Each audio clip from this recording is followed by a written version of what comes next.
It's been an election for the ages.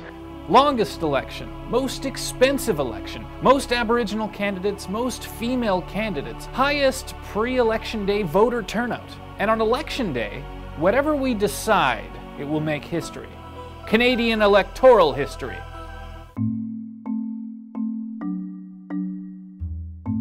The NDP, of course, are social democrats. That's a socialist who is essentially fine with capitalism. Mexico's had a few of these, but none in Canada, and certainly none in the United States. Canada spent the entire 20th century with clean-shaven prime ministerial chins. But with Tom Mulcair, Canada would be getting the first bearded prime minister since the unfortunately named Mackenzie Bowell in 1896. But what about the Conservatives? What if there's still a Prime Minister Stephen Harper on October 20th? Canada has a habit of keeping governments in place for decades, but they usually give them little time-outs to give the other parties chances to govern for a while. Winning 4 consecutive mandates hasn't been done since the ragtime era. But what if the Conservatives win a minority, and the other parties decide they don't want a Conservative minority?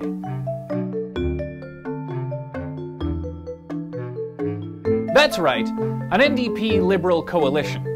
It's legal, but it hasn't been done since 1925, when Mackenzie King teamed up with the Progressive Party to take power from the Tories. And then there's those plucky Liberals. What if they win?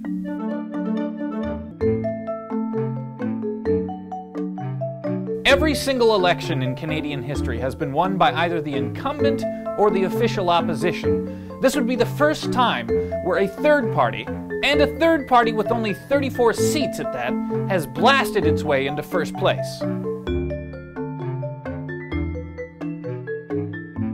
Aside from Canada's brief flirtation with Hugh John Macdonald, the bug-eyed son of John A. Macdonald, prime ministerial offspring have all stayed far away from the family business. Compare that to the United States, which has elected 2 father-son combos as president. Unlike the American leaders, at least Pierre Trudeau had the foresight to name his son something other than Pierre Jr. And a little-known fact, Canada's current head of state is actually the daughter of a guy who was also a Canadian head of state.